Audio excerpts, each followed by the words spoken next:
Malheureusement, mon pays est un cas d'étude privilégié pour ces fameuses zones de non-droit, puisque nous comptons en France pas moins de 751 zones dites sensibles et 1362 quartiers dits prioritaires. Je pense notamment au quartier de Franc-Moisin en Seine-Saint-Denis, dans lequel les taux d'homicide, de violences sexuelles et de vols sont 2 fois supérieurs à la moyenne européenne, ou encore à la Castellane.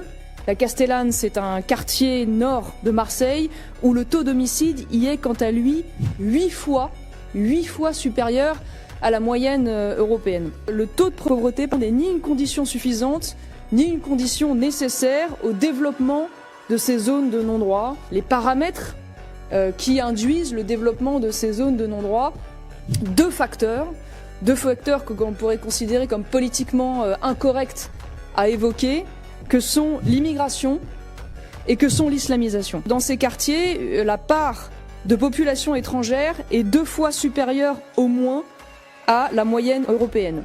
On constate une surreprésentation des musulmans dans les zones de non-droit, 29% environ contre 4,9% dans la moyenne européenne. On note également que les gangs qui sévissent dans ces zones possèdent une dimension communautaire évidente. Je pense notamment à ce cartel de drogue extrêmement dangereux, connu sous le nom de la DZ Mafia, dont le terme vient du nom arabe de l'Algérie, El Jazeir. Et nous ne pouvons pas évidemment fermer les yeux non plus sur le fait que le terrorisme djihadiste trouve dans ces zones de non-droit un terreau particulièrement fertile. 60% des djihadistes sont des immigrés première génération, 35% deuxième génération et 5% seulement des Européens de souche. On a pu constater que dans ces fameuses zones de non-droit, quartiers privilégiés, s'était consolidé un vote ethnico-religieux, une forme de solidarité communautaire qui s'est traduit dans les urnes et qui prospère, disons-le, sur un sentiment de revanche coloniale face à la figure honnie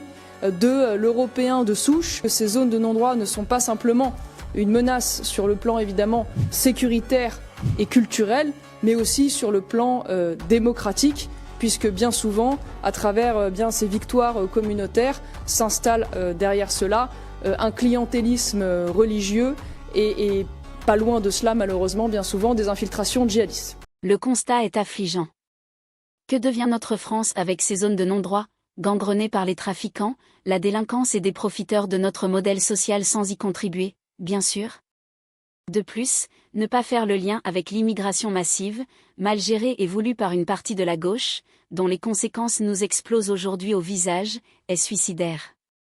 Jean-Luc Mélenchon et Bagayoko, entre autres, sont les fossoyeurs de la France construite par nos ancêtres et encore enviée par nos voisins il y a 20 ans.